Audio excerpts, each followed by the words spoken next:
Hello and welcome to another episode of the 1020 podcast. Due to popular demand, I'm very happy that I can once again introduce you to Doomberg.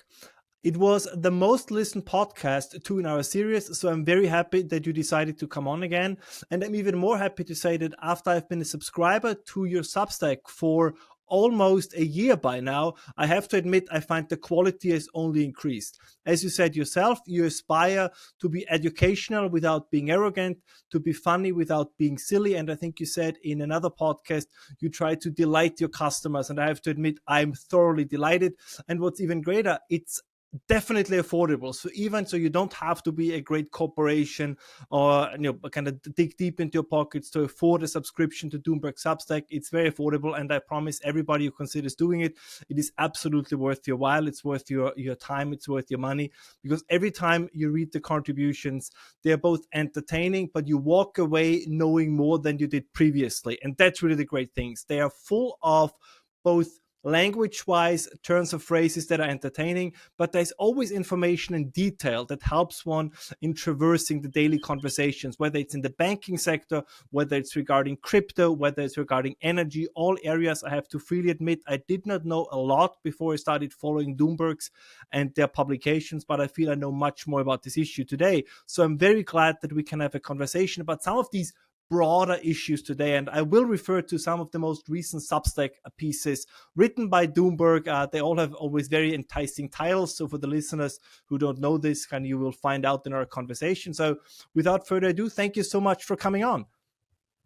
Wow, Ralph, what can I say? What an amazing introduction. Thank you for having me back, and congratulations on all of your success. Big fan of your work as well, and a real pleasure to be here. Looking forward to yet another robust discussion. I thoroughly enjoyed the one that we did last time, and it's nice to hear that it was well received by your audience, and thank you again. It is, in fact, our 1 year anniversary of being a paid subscription. We opened the paywall in April, but we went fully paid on May 1st, and we're knee-deep in renewal season, and it's going well, but it's been an amazing journey for us, and it is the work of our lives, and we do put a lot of time and thought into it. And the one thing that you missed in the description of our pieces is we try to be provocative without being polarizing.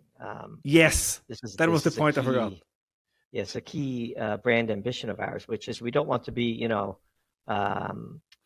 without strong opinions and boring and conventional, but at the same time, too much of our debate today is characterized by rock throwing and team sport partisanship, which we try to avoid.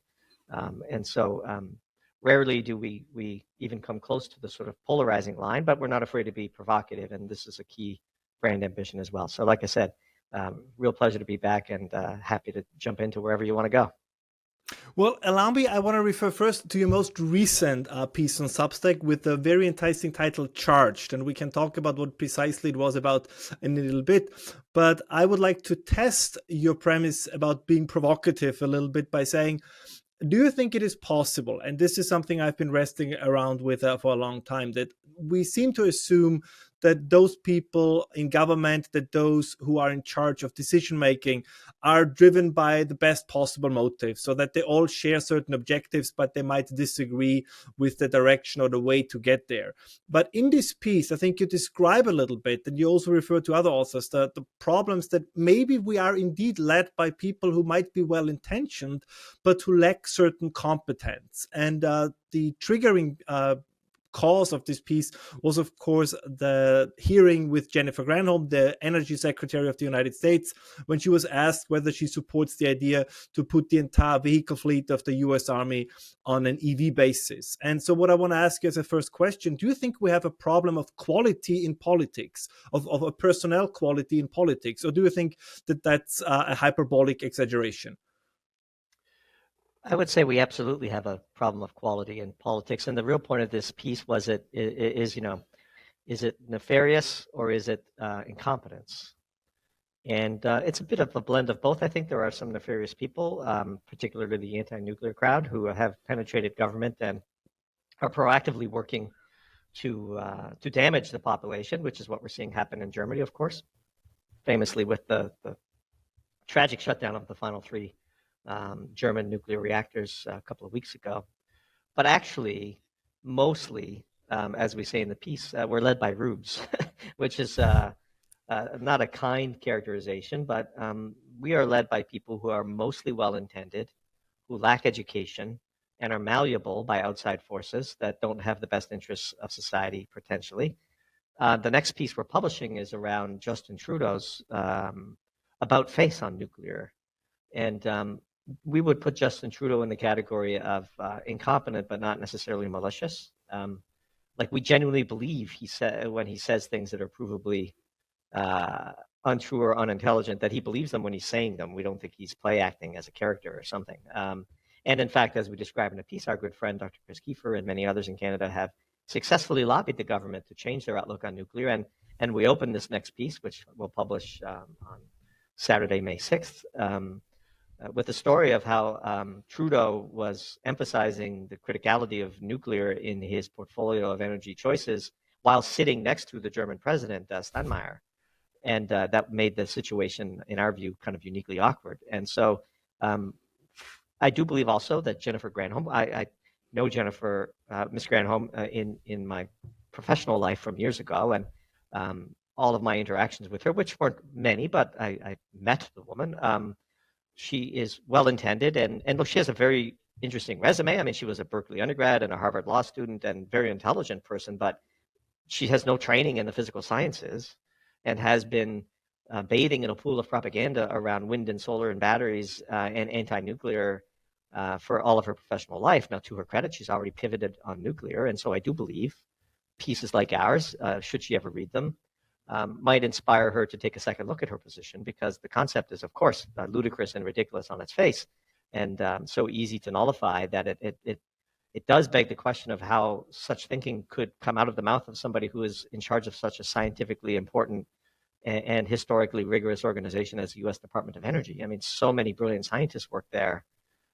It's amazing to me that she would say such things in front of Congress. But to answer your question specifically and directly, I would characterize Jennifer Granholm as well-intended and lacking of education.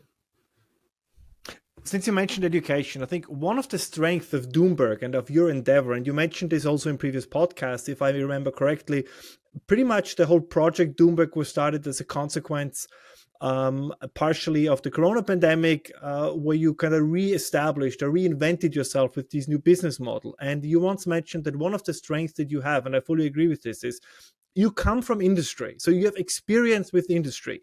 Do you think that this is something maybe that politics lack, that there is a gap between those who actually, quote unquote, do things and those who are the decision makers, or that are more focused on the political process, but then less on the execution? Just to give you one very quick example. So I think 2 days ago, there was an article in the New York Times about all the plans in the Inflation Reduction Act, about how the United States are also going green and how renewables is going to be the new thing.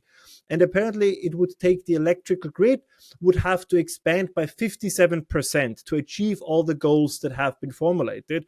And the industry says that's basically impossible in the time frame. I think it should be until 2035. And do you think one of the reasons is that politicians are more interested in finding out what they think people believe and then pander to these sentiments, to these emotions, to these feelings, than to actually take a look into what is technically feasible, what is actually possible? Because that seems to me one of the big things. You also mentioned Germany. I have one anecdote that you might find amusing. So a large German real estate investor exchanged all the heating systems, and you have also written extensively on heat pumps as the next big thing. And an investor in Germany did exactly this. They exchanged in their apartment buildings all the heating systems and replaced them with heat pumps. And now they tried to start them. And it's ironic, but it's also a little bit funny.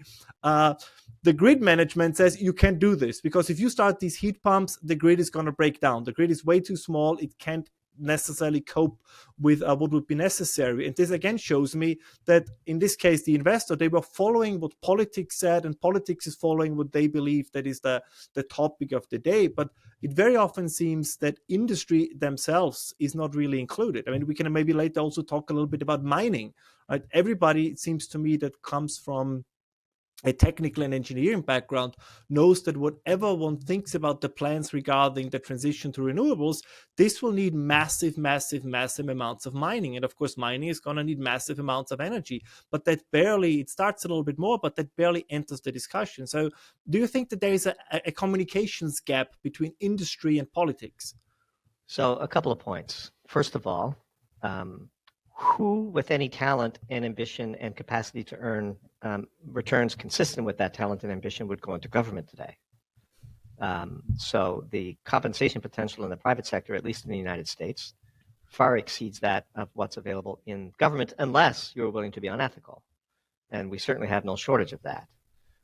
But to your specific question, there is undoubtedly very little in the way of industrial science finding its way into government policy, which is how you end up with Jennifer Granholm saying the things that she says. To the extent that you have large corporations lobbying the government, they're lobbying the government to tilt the business battlefield in their direction. And the scientists in the lab at General Electric or DuPont or ExxonMobil, they're not the ones interfacing with government unless they're interfacing with the EPA or some regulator to try and bend them a little bit on expanding the permeability of their permits. So there is a talent issue. And again, I do believe that the AOCs and the Jennifer Granholms and so on genuinely believe that what they're saying is true and possible. And too few people in the industry are willing to stick their neck out and stand into that wind of propaganda and say, no, this is impossible. So the short-termism on Wall Street makes going along to get along, the shareholder value optimizing approach in the near term. And so this is why you have all of these PR wings to otherwise scientific companies saying unscientific things. It's not like the scientists within those companies would say those things, but they have no power to stand up and say this is wrong and here's why. Interestingly, we do believe this is what makes Doomberg unique and valuable, because we do come from industry and we are not so constrained. So we are independent entrepreneurs. We own Doomberg. We can say what we like. We live and die by our subscribers, not by advertisers and not by sponsors. And so while every subscriber is precious, no subscriber is determining, in the sense that if somebody cancels it, it's sad and we will miss them, but it doesn't really affect the arc of our business. And so we are free to be provocative without being polarizing, and we're free to teach without being self-indulgent. But most importantly, we are free to speak the truth. The raw industrial, we used to make things, we used to run businesses, we used to do R&D projects in alternative energy. I used to lead very large teams of PhDs all over the world working on cutting edge technology. We have a very sound molecular map of how the economy actually works, which means there's a never-ending series of statements from politicians for us to criticize and to correct, which is very bullish for Doomberg, of course. But this is the market opportunity that coming from industry presents to us. Nobody in industry, almost nobody in industry, is participating in the debate and participating in the content creation space because they have stock options to worry about and public affairs people standing between them and the public. And so we don't. We have no such constraints. We can speak freely, and we've created a nice business around that freedom, that knowledge, and that experience.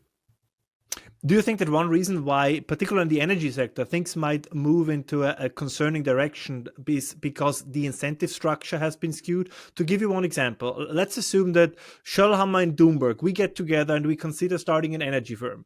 If we would look at the current legal structure, we probably would also say, you know what, let's do solar, let's do wind, because that's where the subsidies are, right? That's where government protection is, that's where government funds are. Why would we do what would be, let's say, technologically the best path, for example, nuclear or other things, when we know we would be under constant pressure, both from NGOs, from private actors, but also potentially from politicians who kind of want to aggrandize themselves by speaking out against these alternative forms of energy? Do you think that in a certain way, which I can understand from the incentive structure, but that also parts of the industry is kind of colluding with, in many ways, a potentially, on the long run, a destructive approach in the energy sector?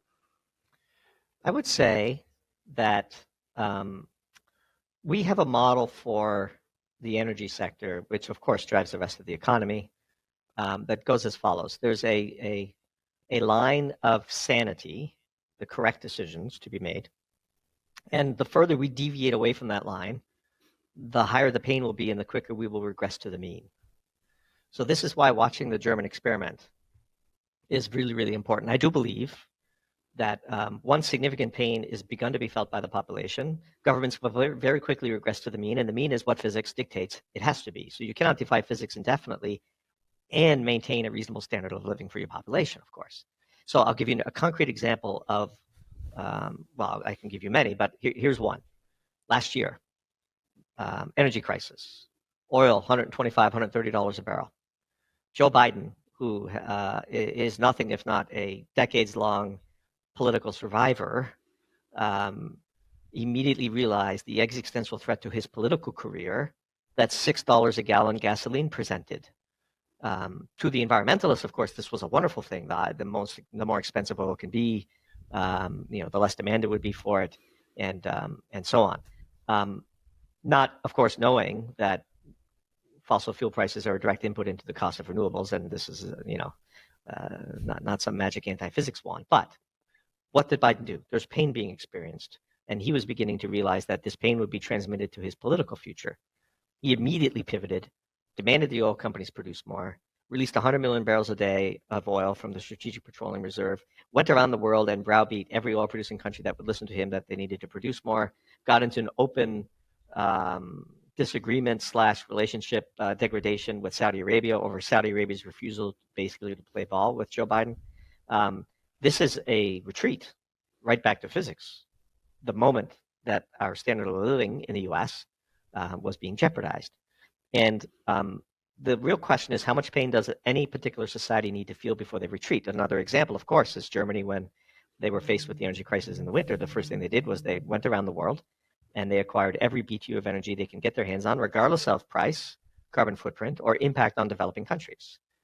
They retreated to the coal mines with the speed and efficiency of the evacuation of Dunkirk, regardless of the carbon footprint of coal. And so we shall see, now that they've made the problem even harder and they have these new coal plants that they're promising to shut down in 2024, they won't be shutting those coal plants down. And the Greens in Germany will soon have to face the reality of what they have done. They are celebrating today, dancing on the grave of these last few nuclear plants as though they've done some wonderful thing. The consequences of these decisions will be felt. The pain will transmit into society. And ultimately, we believe these societies are self-correcting. And so for each culture, the amount of pain that is necessary to trigger a regression to the mean of physics may vary, but ultimately, as we have said on several occasions, on the path from abundance to starvation is riot, that people won't put up with it. The Germans seem willing to put up with a lot more than Joe Biden was willing to put up with, for example, because literally at $120 oil, he panicked. And that is proof. And again, I would look at Justin Trudeau. The unpopularity of some of his energy policies has caused him to pivot and to re-embrace nuclear power. And in fact, the Canadian environmental minister, sort of the equivalent of your Haber, he is a notoriously anti-nuclear individual, comes from Greenpeace, or pick your favorite, I forget which of the radical environmental Malthusian organizations that he crawled out from under. But even he has been brought to heel and has been made to say pro-nuclear things in public or lose his job. And so Trudeau, Biden, and we do believe Germany eventually will regress to the mean of physics. The only question in our view is how much silliness and how much pain needs to be felt before this inevitable regression to the mean must occur. Do you think it's always possible to return to the mean? Just something that he also talked about in the past. You called it, I think, quite accurately, a certain arrogance in education. We assume that the future engineers, that the future technicians will always come from European and American universities, but quality in Saudi Arabia, in India, in China has significantly increased in these very important scientific areas. So do you think at some point we simply are no longer rich enough to be stupid, and then the kind of stupidity or silliness, as you called it, simply will it make almost impossible to return? But at some point, it's not just in German case the nuclear power plants. I assume at some point the knowledge will get lost, right? You tell young people the fossil industry is going to end, nuclear power is never going to come back. I think we saw this a little bit in France over the summer last year. If you tell an industry the industry is going to disappear in a couple of years, the most talented people will not go into that industry. Nobody will start a job if somebody tells you the job is going to be gone in 5 years. Do you think we run the risk that at some point, it might be not imminent, but at some point that these silly actions will push us beyond the point of no return? No. So I'm actually a long-term optimist. And let me give you an example that that proves the point. How destroyed was Germany after World War II? I mean, it was leveled, right? Barely a structure standing. And look at what Germany became. One of the most powerful machines of industrial production, high-end engineering, globally respected organizations at the very cutting edge of technology within a few short decades. Ultimately, the talent will be brought in. So, for example, in the US, we have a chronic shortage of petroleum engineers, and China and India and pick your favorite are producing tens of thousands of them a year. Well, we can just decide to have an open immigration policy. There's still massive, huge structural inherent advantages to countries like Germany, the UK, the US, where the flow of immigrants to the US is still one direction, right? And so there is capacity. There's nothing that can't be built back from, in our view. It's not irreversible. It's just a matter of how much pain. Now, of course, the World War II pain was, a very tragic and calamitous global event. But I mean, Germany built back an amazing country. I mean, I used to go to Germany all the time as an executive, and I always loved going to Germany. It's just such a beautiful country, so well built and well maintained and well run and fun to be in, and great culture and great businesses and professional business people. And anytime I made a deal with a German business, like I could count on them, like their word was good. So there's much foundational excellence from which to regrow. So I do not think Germany, the US, pick your favorite Western country, is really at risk of terminal decline. Look at Canada as an example.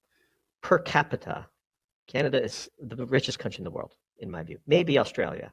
But if you just look at the blessing of timber and farmland and fresh water and metals and energy and fossil fuels and river systems and being on the border with the United States, the most vibrant economy in the world, and being under the protection basically of the U.S. military because of your geographic location, the quality of the institutions and the universities, and people are immigrating to Canada as fast as they can because it is still at its core, despite all of its flaws and warts and issues with the country and money laundering on the West Coast, and perhaps what we would consider to be illogical energy policies leading from a liberal party elite that is out of touch with how the world actually works. All of those things are true, but the country is incredibly wealthy.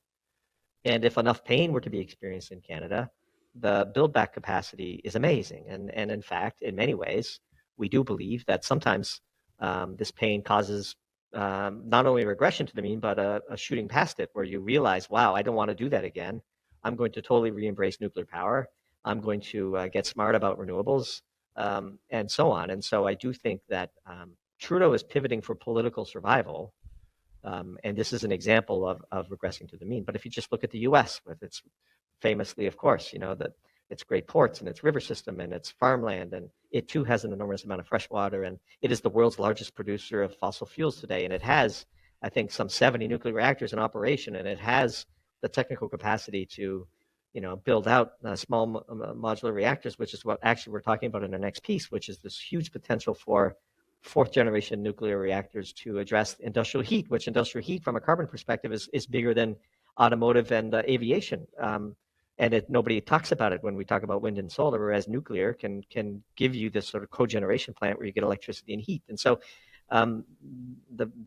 we're deeply optimistic in the medium to long term for these countries. And this is why, of course, we're so passionate about articulating the flaws with the current strategy while always laying out a path to get there and being hopeful that eventually people will listen. Upon your recommendation on our last conversation, I really dove deeply into all the writings of Václav Smil, who I have to admit I didn't hear before we had our conversation, and I'm very grateful we did because I find his works quite fascinating. So I was wondering, do you think it is fair to say that particularly the sector of energy is not just one sector among many, but it's the one sector that enables all the other sectors, particularly in a modern industrialized economy? Energy is the master resource, especially when the globe is experiencing a relative energy scarcity. So as macro analysts, the very first question we ask ourselves is the world producing enough energy to grow the standard of living of the existing population. And if there's relative energy abundance, then you are free to make lots of mistakes. Like assuming you don't need to be back integrated into your own energy, that you'll always be able to acquire it on the open market, et cetera, et cetera, et cetera. But in a period of energy scarcity, as the UK is finding out, you can do real damage to yourself if you have hampered your own domestic energy supply and exposed yourself to the whims of the global markets. And so this is the real question, right? So Václav Smil, whose work is brilliant, and his books I can't recommend more. I would say if there's one challenge with Václav Smil is his works are so comprehensive that they could be inaccessible to a wider audience, right? Because you have to read the 800-page book to really get it. Whereas we try to be sort of along the same logic of Václav Smil, but in bite-sized morsels that are more, accessible to perhaps a broader audience. But I mean, who are we to say his books sell millions of copies? So I mean, this is hardly a criticism. But the fundamental concept of energy, we view currency, for example, as just overlaying our energy transactions, and our mental model for how the economy works is energy is life. Your standard of living is defined by how much energy you personally get to waste. And our energy yield, our energy profit each year dictates how much, the full integral of standard of living we get to distribute to the population. And if that is growing, then we have, as long as we don't have too much inequality, then we have a growing economy, and we have civil peace, and we have good lives for everybody. And if this is shrinking, then immediately geopolitical situations, the energy producing superpowers of the Middle East, who are producing way more energy than their local economies can waste, have disproportionate power over the United Kingdoms of the world. And so this is where, as we've often said, NAFTA, if we could draw a border around Mexico, the US, and Canada as a superpower of epic proportions, and we would be insulated from the whims of other countries if we just get energy right. If you get energy right, everything else can work. If you get energy wrong, as German industry is starting to learn, then you can't come back from that. Do you think one problem is a little bit the misunderstanding how we conceptualize energy? I find this very often out, for example, with my students. When I talk about energy, I feel like the first mental picture that pops up in their minds is, as you just mentioned, it's Saudi Arabia, it's a Russian oligarch. So there is almost this mental connection. The very wealthy are connected to energy, and these two things reinforce each other. But wouldn't it be fair to say that the more sophisticated humanity got in extracting energy from the planet, the more particularly the lower socioeconomic classes profited from it? I'm sometimes even wondering if it wouldn't be more accurate to call the industrial revolution an energy revolution, right? Once we could build machines, once they were fired with coal and later on with oil, and then in the modern age with gas, and we could really bring down prices for production, many goods and services became accessible for people who historically in their economic class would have had no access to. The very rich, the Roman emperors and the medieval kings for their time were always better off than the rest of society. But once energy became cheaper because we switched to new forms of energy, like these riches became accessible to a much larger part of the population. But very often in our mind, we think about Rockefellers and sheiks and oligarchs. So it's very hard to make the case for energy abundance, because I think but also in public education, I think we might talk wrongly about the matter of energy. Yes. So what you're describing, of course, is the increasing standard of living with energy abundance. And unfortunately, for too many in the Western world today, there has been a vast separation from the action of turning on a light switch and a visceral understanding of where the energy comes that makes that light go on. So to the new generation, and electricity comes from the switch on the wall, food comes from the app on my phone, and we can be unserious about energy without consequence because they don't understand it. But back to my pain model and regression to the mean, these are intelligent people, and once they feel the pain, they can learn the root cause of their problem and have their minds changed. And this is where we hope to be standing with the answers as Doomberg, if and when such pain is being realized. And so both things can be true. We have intelligent an intelligent generation of people who have no visceral understanding of the work that went into the creating of the energy that makes their standard of living possible. At the same time, when that standard of living is sufficiently jeopardized, they do have the intellectual capacity to learn. And that's where books like Vaclav Smil's work are critical, and where us and many others in the sort of in say the pro-nuclear camp, it's incumbent upon us to make the teachings that we believe to be true as readily accessible and widely available as possible. But I do think there's no inherent contradiction by saying that the current generation doesn't understand it, but at the same time is capable of learning, and the motivation to learn scales with pain. So we're not here cheering for pain. We wish people would skip the pain part and just learn. And to the extent that we can be influential on, staffers of politicians in the U.S., and we have many of them subscribing to us, or professors reaching out to us because they want us to speak their class, which we have done at certain universities, as Doomberg, that this is great, and maybe we can skip the pain part. But the pain part itself will cause the regression. Again, I don't think like we're at a point where society risks a tipping point that the climate alarmists claim that we're always a few months away from to the other side. I do think that when enough pain is realized, rationality is the most likely outcome and the one that people should be betting on. If you allow me to play devil's advocate for a second, because you just mentioned, for example, let's say the environmental doomsayers, and you recently were on a podcast, which I highly recommend our viewers and listeners to look into, because there was a fascinating discussion with Dr. Keenan, and you both, of course, took different sides in this debate.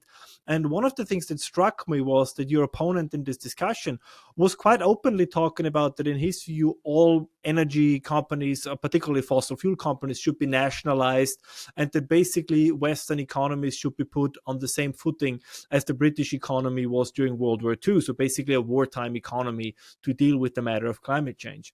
Do you think that, as you just said, kind of that maybe before this regression to the mean happens, that there is going to be a doubling down, particularly in the realm of a flirtation with autocratic and authoritarian methods? Because this, and I don't want to put words into anybody's mouth, but that seems a little bit like, in this case, what your debate partner was saying. I mean, when you say you want a wartime economy, that assumes that you want to give governments wartime powers, and they tend to be more authoritarian than, let's say, consensus-oriented or compromise-oriented. Let me give some context for this debate, because it's an important moment in the Doomberg journey, actually. And I think it's worth spending some time on, because there's some really important points here. So it was Professor Stephen Keen, who I quite enjoyed the conversation with him. I will give him credit for the following.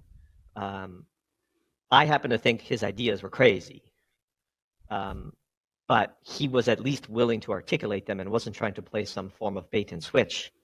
He was detailing accurately the consequences of what he believes need to be done in order to avert what he genuinely believes to be a climate catastrophe that we're on the edge of. So during that debate, you may notice that I never took the bait or engaged him directly on the sort of insanity, I would say, of some of those ideas. And here's why. One, I respect him. Two, I respect the fact that he was willing to articulate his side. Three, I respect the audience enough to judge whether the points I was making were the more rational ones.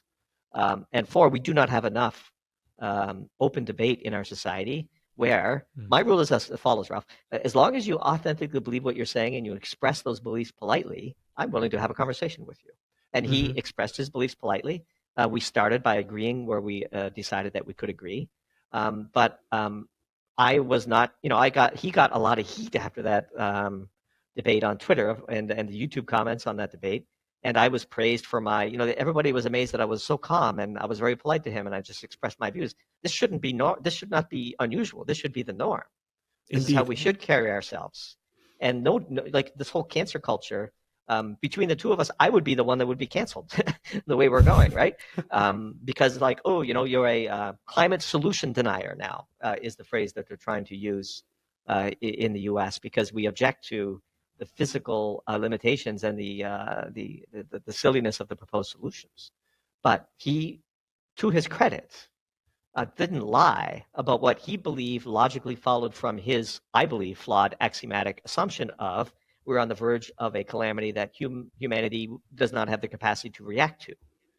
And so, and I just told him, and he actually agreed with me, that nobody's going to do what you're proposing, and so we're going to run the experiment on catastrophe, right?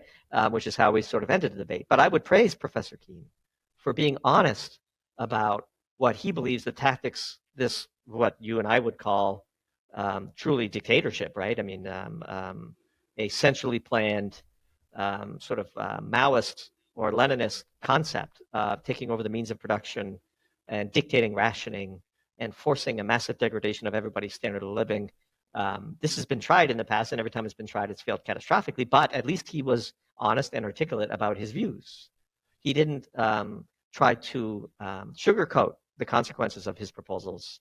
And he tried to argue that the size of the imminent calamity justified such proactive measures. I said I would fade that, and that your proposal is untenable politically, so it won't be adopted. He agreed, and that ultimately, especially the emerging world, doesn't care anymore, especially after what Germany did about their carbon emissions. And so we collectively, as a society, are going to run the experiment. And if the alarmists are true, as I said on the podcast, don't be saving that great bottle of whiskey or wine. Take it out and drink it now, because the world is coming to an end. And so there was much that I enjoyed about that conversation. And I was actually thrilled that he was willing to say those things so bluntly. And I think it was jarring for the listeners, his willingness to say those things so openly, and then my, jujitsuing of his rather extreme comments into more rational responses, in my view. Of course, I believe them, so I think they're rational. And I very much enjoy. I would debate him again. It was fun. It was great. The host was great. Jack was great. We have far too few such conversations in our society, and I do believe this is how we get so far off the rails.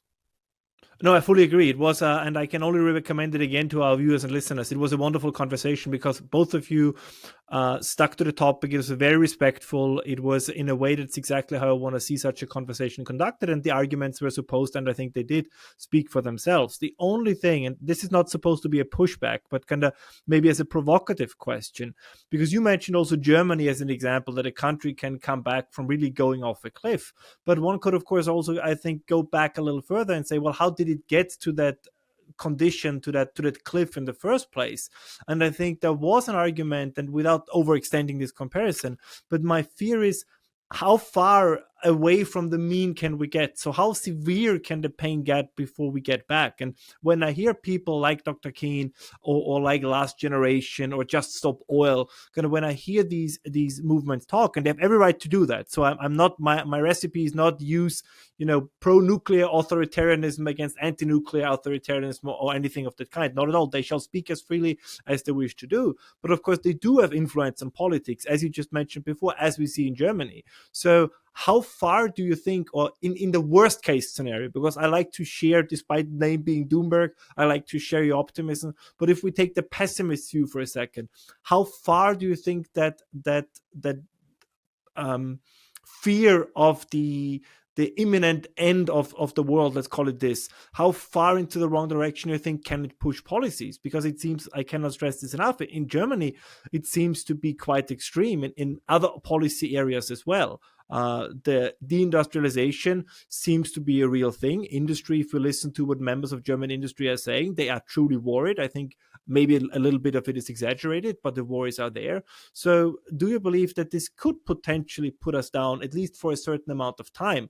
As we also know with the German example, the Third Reich did not last for the aspired 1,000 years, but do you think it could push us into a very dangerous direction? If you want to put on the pessimist's hat for a second. No, the point you're making is actually one of the arguments we make to try to convince people on the environmental left of the foolhardiness of the speed with which they are driving us over the energy cliff. And what you're alluding to in your question, of course, is that the political environment that came out of World War II created within Germany the environment in which somebody like Adolf Hitler could become popular. And one of the things that we say to our environmental friends is the path function matters. If you push too far, too fast, and create too much pain, and you deviate from the mean too far, you create a petri dish where far-right extremism can flourish. And there is, in our view, in certain countries in Europe, a much larger and scary far-right movement that is taking advantage of these crises and is far more popular than the media is projecting, both domestically in Germany or Italy or pick your fifth, France. And this is being covered up in the West, of course, by the people who are pro these left-oriented environmental policies, because this very obvious danger, this very obvious risk of the counterpunch being something you might not be too happy about is highly dependent on the path. And so, in fact, not only are we acutely aware of your pushback, we use it in our debates with the Keens of the world to make that very point. And by the way, of course, like you say, if they ever do get back control over power, they don't make it 1,000 years. They barely make it 5 because they literally punch themselves out. So it is, it is, but nobody wants to go through that because this is how you end up with a completely destroyed country like you had in 1945 in Germany. So the real risk is the counterpunch is too radical and unconstrainable and becomes very popular, right? Populist, the word populist, it has a very important meaning, which is in the early phases, because everything else is so bad, these populists say things that make them popular, and then they get control of power. And so there is a risk of a far-right revolution in certain countries in Europe that is being totally ignored and papered over because that narrative is inconsistent with the magic unicorn of green energy that we're all just need to double and triple down to realize. And so I do believe that this risk is real. We would be no fans of such an outcome. In fact, the reason we use the risk of this outcome in our debates is to warn people that you're kicking the beehive, right? And the bees will come out. And you might not like the bees because sometimes their sting hurts. But I fully agree, and I think this is one does not warn about in the best case, about the impending catastrophe because one would like to see it happen. One does it because one would like to avoid it, and I think this is a little bit the role that you attempt to play very successfully, I'm happy to say, in your publications and in the work that you do. But is it for you, if you allow me this question, sometimes frustrating? I want to use one example. You are one of the first ones, and we talked about this extensively in our first debate, and full credit, I've been using this argument in many debates I had because I find it just such a convincing one. When we discussed sanctions, for example, against Russia, where I think you explained, you also did it on a very, very popular Twitter space with Marko Papic and a couple of other very smart geopolitical commentators, where you made the same argument, which is that if you want to if you want to weaken the economy of an industry, of an energy exporting country like Russia, the best way is to do it via price or via quantity. And the idea that you put forward was that what Europe and the United States should do, they should flood the market with energy because that's going to drop the price of energy, and that's really going to harm the Russian economy much more than an embargo would, because all an embargo does, it's going to redirect the energy flows from Russia, but the value of the energy will either increase or stay the same because it's not a very elastic good. And I think you have been proven absolutely right on this issue. But still, and you wrote this recently as well, but still, even making that argument, which factually was absolutely correct, could put you into the position of being called a Putin apologist, or whatever degrading term you want to use. Has this been on occasion been frustrating for you, or does it just come with the territory of the area you deal in? I would say all of the above. The piece you're referencing is one we published on April 28th called The Peter Principle. And we talk about the piece we wrote last year called Crazy Pills, where we outlined our thinking. And you're exactly right. And we knew we were right because we come from industry. Look, I mean, if you have a couple of decades working in the commodity sector, you know intuitively and by raw experience that you make all your money on price. These things are highly inelastic. And by trying to sanction Putin's volume, it was always and forever going to be that the more successful we were, the more money he would make. And it's crazy that we think otherwise. And so that's why the first piece was called Crazy Pills. And the second piece, we took a bit of a victory lap and reminded people, how this all came about. And of course, in the piece, we talk about this craziness, right? So we claim to be trying to sanction Russian oil. India is buying all the energy they can get from Russia. They're refining oil and making diesel. The U.S. is short of diesel. Guess who is supplying 40% of New York's diesel now? India. Where are those molecules coming from? Russia. Same thing with Saudi Arabia. Saudi Arabia burns a lot of oil to make electricity, okay? Let's import our oil from Russia and quote unquote, wink, wink, burn it to make electricity, and then take the oil we would have burned and refine it and export it to Europe. So somehow we have convinced ourselves that our refusal to buy directly from Russia will somehow hurt Russia more than it hurts us, when the data and the knowledge and the experience that we have told us with 100% certainty that this would backfire. And it has backfired. There's just no debating it. And we close the piece with the craziest thing we've ever read, this article in The Economist. You may remember if you read the piece, where Yes. this person basically admits that everything was wrong and we were right, but then closes by saying this is worse. He calls it worse than crisis because, quote, high revenues from energy exports act as an anesthetic that does not allow the economy to feel the damage done by sanctions and respond adequately. Have you ever read anything so crazy in your life? This person is saying the equivalent of the Russian people cannot understand how close they are to starvation because they have such an abundance of food. Like, it's crazy. They are an export-driven economy. They're making way more money from their exports. Ergo, our sanctions have failed. Let's attack Putin's revenue the intelligent way.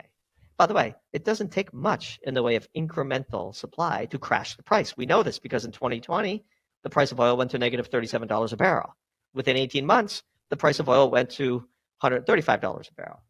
That swing, as it pertains to production of barrels per day, wasn't all that much, actually, several million. So the U.S., and of course, this is what Biden proved by releasing as much oil as he could from the Strategic Petroleum Reserve. If he had not done that, our sanctions would have totally enriched Putin and would have effectively bankrupted many countries in the West. This is the most plainly obvious example of not having sufficient industrial expertise on the teams who are making policy. We talk about the person who was featured on 60 Minutes shortly after the policy was implemented, taking a victory lap. This person, Singh is his last name. Dilip Singh, who was a bureaucrat and and is now failed up to some financial economist position at a bond fund. This person had no idea what he's talking about, and we listened to this 60 Minutes episode and we were aghast. This is not going to work, which is why, of course, we wrote Crazy Pills last June 1st of 2022. It's not like we weren't on the record. So your question is, does this frustrate us? Yes, of course, because our desire is that people would make the right decisions. If you want to attack Putin's revenue, you have to flood the world with energy, and that will crash prices, and that will crash his revenue, and that will shorten the war in Ukraine. On the other hand, it is wildly bullish for Doomberg. So at least we, A, have an outlet to express those thoughts that has grown, some influence, and B, we're running a business, it's good for business. And so at least we have our own sort of personal insulation against this because it ultimately validates our work. But of course, this is, I say half jokingly, but it is a crazy situation where you could be, our whole objective in writing that piece last year was to tell our political leaders, here is a better way for us to defeat our shared enemy. And for that, we were labeled as unpatriotic and a pro-Putin puppet. Nothing could have been further from the truth, of course. Now, such labels came from some pretty high-profile Twitter accounts, and we've lost a few friends because, this is unacceptable discourse in our view, and it's fine. We just moved on. I won't name them because I don't want to provoke and to add any fuel to useless fires. But if we live in a society where you cannot critique the decisions of your politicians when you know they're wrong, then we have really much bigger problems in society than whether or not the the particular decisions being discussed work or don't work. I've only two more questions. I was afraid that I would enjoy this conversation way too much to let you go earlier than anticipated. So I hope you can stick with me for a few more minutes.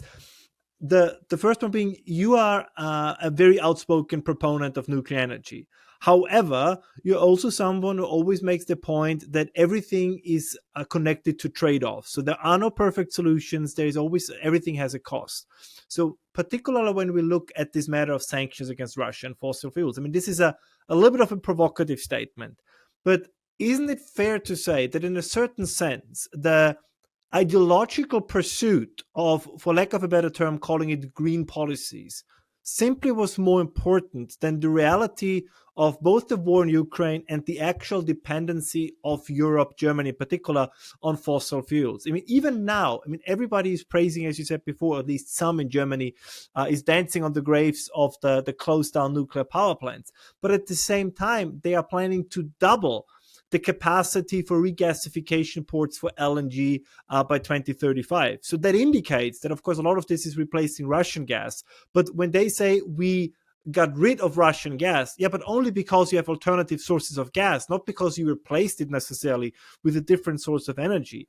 So do you think that the trade-off in this case a little bit was that we rather stuck to the delusion of we can, with the snip of a finger, get rid of fossil fuels, than to face both the reality of the role of Russia in our energy supply, but also the overall role of fossil fuels in our energy supply, which from every data point that we have is not going to disappear, no matter how often young people, yell, just stop oil, because we won't just stop it. Yeah, so I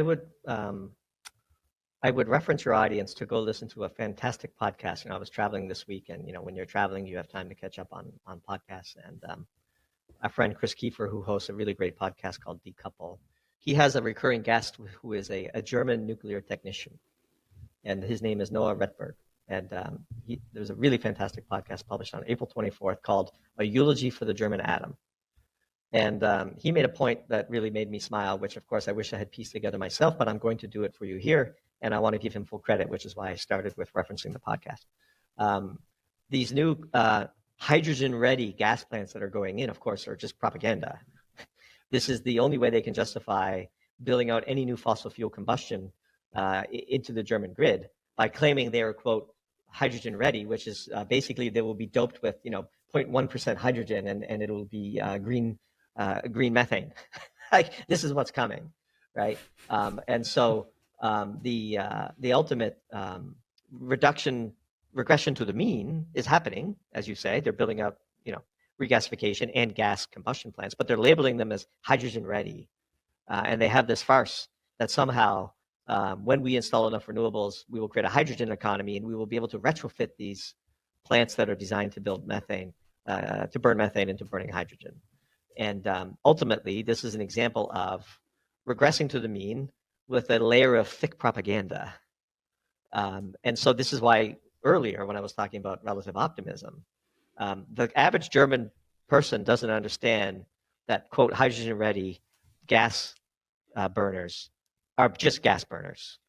And they're really an admission of the bankruptcy of the green agenda in Germany. But the political survival of the Green Party in Germany and the liberals in Germany dictates that they continue this charade.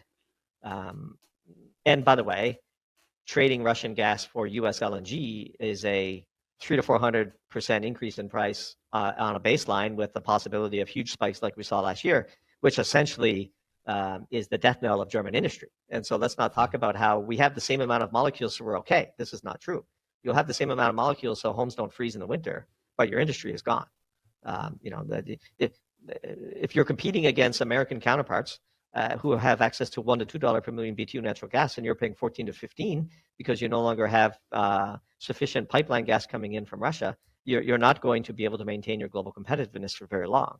And so it's not like the end state from where we came from is equivalent. It's worse, it's more expensive, and on top of that, there's this farce of hydrogen-ready gas plants and so on. And he also mentions in this podcast, which is something I want to research potentially for a future piece, is this craziness of outlawing gas-powered furnaces in new homes in Germany after this year. And everybody will have to go to a heat pump and everybody will have to go to an electric vehicle. And yet the grid is going to be less and less stable because you took off nuclear and you're planning to shut down coal. This is going to be, of course, a great experiment for the West to watch. And so the challenge, of course, when you layer over propaganda like hydrogen-ready gas plants, you rob the rest of the world from the true nature of the story so that we can avoid making the same mistakes, which, again, is one of the driving forces behind Doomberg, and we will have no shortage of things to write about in the years to come.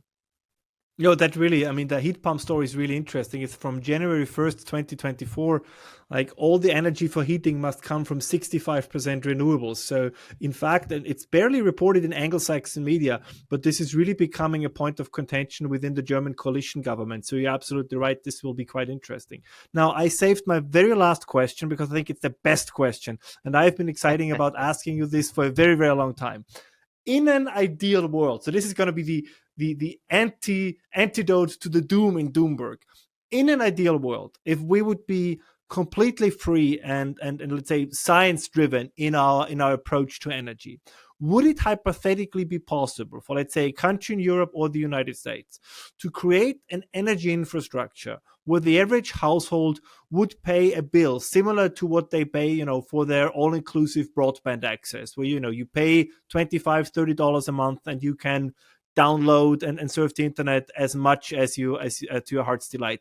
Would that hypothetically, with regards to heating, to electricity, would that be possible? Because I sometimes think, if I would advise a politician and say, what would be a program point to go into an election? And my idea would, tell the people that if we get energy right, we can drive down costs for pretty much everything. And one of these pitches, hypothetically, would be, if we want to play the populist game ourselves a little bit, to say, if we build out nuclear, if we build where it is appropriate, gas power plants, away from coal but towards gas, towards nuclear, hydro where it's possible, that we can reach a world where the average household, rich or poor, pays a certain amount, a fixed amount of money per month, but has access to almost, let's say, unlimited, or to a certain amount at least of, let's say, megawatt hours, has a certain limit, a certain amount of energy at their disposal, significantly costing them less as it is in the past. Would that theoretically be possible, or is that an entire pipe dream? Of course it's possible. There are no technical challenges to such an outcome. So what is the main arguments that Malthusians use against nuclear power? It takes too long and it's too expensive. What have these same Malthusians been doing for decades? Infiltrating government, forcing ridiculous regulations onto the nuclear industry, and burdening them with lawsuits and delays and reapplications and trying to make sure nobody ever makes money on nuclear power, such that it becomes an unattractive investment. These are all political choices. The technology is simple, relatively speaking, relative to the rewards. Again, back to trade-offs. So if I were Stephen Keen and I was a dictator, I would mandate one specific SMR design, and I would proliferate it. And this would be the foundation of an energy plan. Now, of course, there's all kinds of reasons why every central planning won't work. But in an ideal world, in a theoretical world, in a true war economy, if you could break through the bureaucracy and the red tape, and you could settle on a inherently safe design, and you could proliferate it, once that initial set of investments were done, you're good for a century. Because you get not only electricity, but you get heat. So you can tackle an enormous amount of industrial grade steam, which again is the point of our next piece. Not all of it, because you're limited to sort of 800 C, 850 C, and there's, cement and ethylene cracking and things that are a little higher than that or a lot higher than that, but there's ways around that. But yeah, I mean, the energy payback period on nuclear is 6 weeks.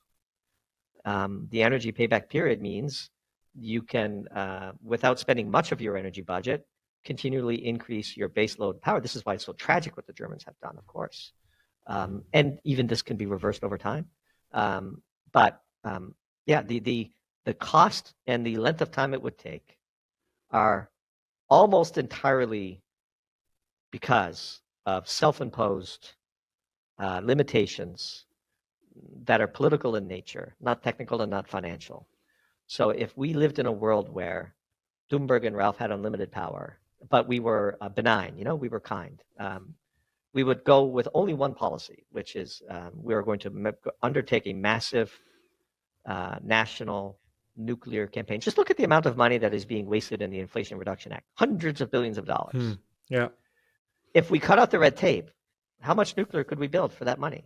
We're going to spend that money. It's going to come and go. We're going to get nothing for it. Many people will get rich, the grifters and the politicians and their friends and their sons and their daughters and their cousins and their high school classmates will all have they will all wet their beak and they will all have their hand in the till.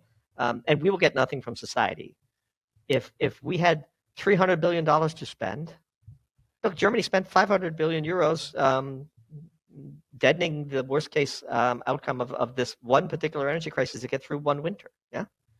Imagine if we combined the power to eliminate red tape and a fraction of that money spent towards the systemization and the rollout of clean, carbon-free, reliable baseload power. Of course, if I ever start a political party, you pretty much just wrote my program. I mean, this would be my major pitch, right? Because as you said, it would not just be good for households, it would be the same effect on industry. So this would be a thoroughgoing approach to enable higher living standards, right. As you say, even at low emissions. So it would be a win-win situation for all involved. Now, but one correction to what you said in your question. If we were to embark on such a campaign, it would not result in everybody having cheap energy. It would result in everybody having much higher standards of living, because we will use all of that energy to increase our standard of living. One of the Doomberg axioms is everyone everywhere wants a higher standard of living. So this is the efficiency paradox in the energy sector, right? When we were digging for coal in the UK with shovels and pickaxes, the steam engine was invented, and the motivation to invent the steam engine was to increase the efficiency with which we mined coal, right? What transpired isn't we used the exact same amount of coal and we all paid a lot less for it. What transpired is we started burning a ton more coal because we could get more of it. And coal has utility downstream in the economy that everyone wants and everyone wants to enjoy. And so in our scenario, our sales pitch would not be, you will pay less for energy. Our sales pitch will be, your standard of living will skyrocket. And so thank you so much again for coming on. This was a great conversation, another great experience, both for me and my listeners. And I really want to point out again to everyone, go on Substack, subscribe to Doomberg. It's absolutely worth your money, not just because of the positions that are being taken, but the information you're going to find. It's full of details. It's full of references, also to other sources. It's a wonderful way to inform and educate yourself, but without being influenced into a specific political direction. I know many listeners might think that, Doomberg, he's on Ralph's podcast, so it might be more of a right-wing conservative bent, but that's absolutely not the case. They do their own thing. They very often write pieces I can already also ensure my conservative audience you might find yourself in disagreement with.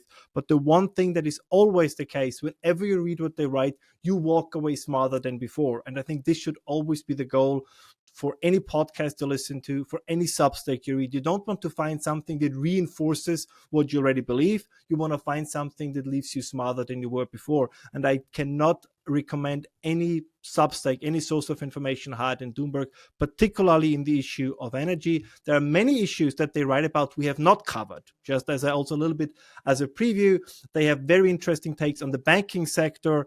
They have very interesting takes on the matter of crypto, the differences between crypto and Bitcoin. So it's much, much broader. They wrote interesting pieces about FTX and Sam Bankman-Fried. It's also these contemporary issues. So I can really recommend, check out their Substack, read their teasers, and once you do, I'm very sure that you cannot resist getting the subscription, which also very important. It's cheaper than a high-end gym, but you get at least as much of a mental workout than from any top-notch physical education. So I highly recommend it. That being said, again, my words, despite their praise, do not do enough. Thank you so much for everything you do. Thank you for your work, and I hope that you can come on again soon. Ralph, it's been a real pleasure. Thank you for the kind words. Listeners can find us at doomberg.substack.com. As you said, we are 100% subscriber supported. We do not take ads or accept sponsorships, which gives us the complete editorial freedom to be as open and free and thoughtful as we can be. Really enjoyed it. Looking forward to coming back anytime. And once again, hope you have a great rest of your week, and appreciated the opportunity to speak with you again and to your audience. Thank you so much. Thank you.